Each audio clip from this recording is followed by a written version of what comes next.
क्या बात हुई सुनील? कभी तो मुझसे भी कुछ पूछ लिया करो। आज शाम मुझे बहुत काम है। मुझसे पूछे बिना तुमने हाँ क्यों बोला? ओहो, तो अब पूरे दिन घर में खाली ऐश करने पर भी मैं तुमसे पूछूं कि बिजी तो नहीं हो? अरे फालतू का मेलोड्रामा नहीं चाहिए मुझे। टाइम से तैयार रहना। उसे सच में आज बहुत काम है बेटे, तू अकेले चला जाना। पहले पैसे कमा कर इनके खर्चे उठाओ और फिर नाटक देखो जरा। दोनों बाप बेटे हमेशा की तरह दोनों सास बहू को कड़वी बातें सुनाकर ऑफिस चले जाते हैं, जिसकी अब आदत होने पर वो दोनों भी किसी से कुछ बोले बिना अपने काम में लग जाती हैं। इसी तरह सुबह से शाम हो जाती है। मम्मी, समझ नहीं आ रहा, इतने सारे काम पड़े हैं जो कल सुबह तक अगर पूरे नहीं किए तब भी हम पर ही इल्जाम आएगा, और अगर पार्टी में नहीं गई तब भी सुनाएंगे। अरे इन कहो की तो आदत हो गई है बेफिजूल काय काय करने की।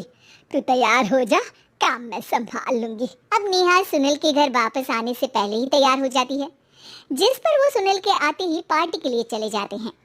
वहां पहुंचकर हमेशा की तरह सुनील अपने दोस्तों में बिजी हो जाता है और नेहा एक कोने में खड़ी रहती है। रात बीतती है और अगली सुबह एक बार फिर वही रूटीन शुरू हो जाता है। इन लोगों को हमारे काम और जिंदगी की कोई अहमियत क्यों नहीं है? इन्हें कब समझ में आएगा कि घर में रहने वाली औरतें सिर्फ आराम नहीं करती। बेटा मेरी तो उम्र बीत गई यही सोचते हुए, पर आज तक ना वो बदले और ना जवाब मिला। लेकिन माँ, समय हमेशा एक जैसा नहीं रह सकता, इन्हें बदलना होगा। सुबह से शाम होती है और फिर रात, इसी तरह दिन बीतने लगते हैं।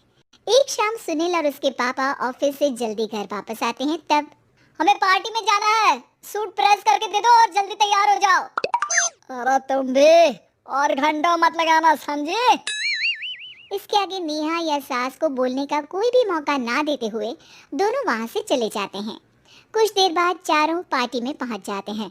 यहाँ सब समझदार और पढ़े लिखे लोग हैं, कोई बेवकूफी करके मेरी नाक मत कटवाना। और तुम तो खासकर अपनी जुबान काबू में रखना, बहुत चलने लगी है आजकल। आप लोगों की शायद हमेशा हर जगह हमें इंसल्ट करने की आदत बन गई है। अच्छा, जब शॉपिंग पर मेरे ही पैसे उड़ाती हो तब ये बगावत याद नहीं आती होगी। काम न काज की दुश्मन अनाज की।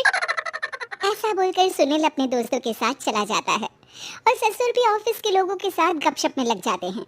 लेकिन सुनील की बात से परेशान नेहा और उसकी सास वहीं एक कोने में खड़ी रहती हैं। शांत हो जा, कर ही क्या सकते हैं। चल कोल्ड ड्रिंक पीते हैं, गुस्सा उतर जाएगा।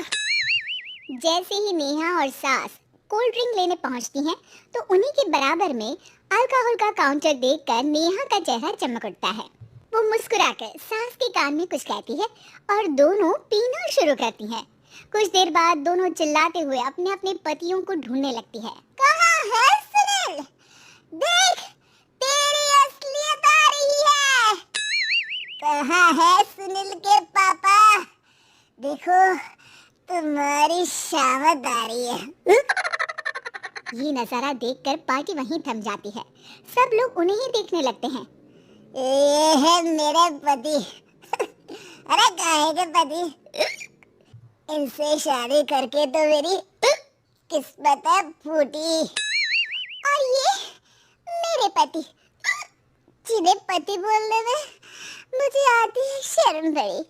चलो आज आप लोगों को इनके असली रूप से मिलाते हैं, जिसमें ये अपनी पत्नियों की रत्ती भर भी इज्जत नहीं करते। हर समय उन्हें खरी खोटी सुनाते रहते हैं। हर जगह बिना मौका और माहौल देख उनकी उनकी सेल्फ रिस्पेक्ट की धज्जियां उड़ाते रहते हैं। क्या बोलते हो कि घर में रहकर हम करते ही क्या है?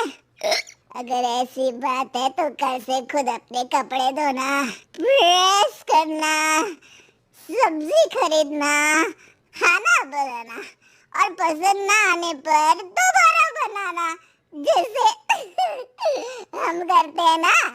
फिर घर की सफाई, सारा सामान अपनी जगह रखना, जो तुम्हारे फेंकने पर हम करते हैं।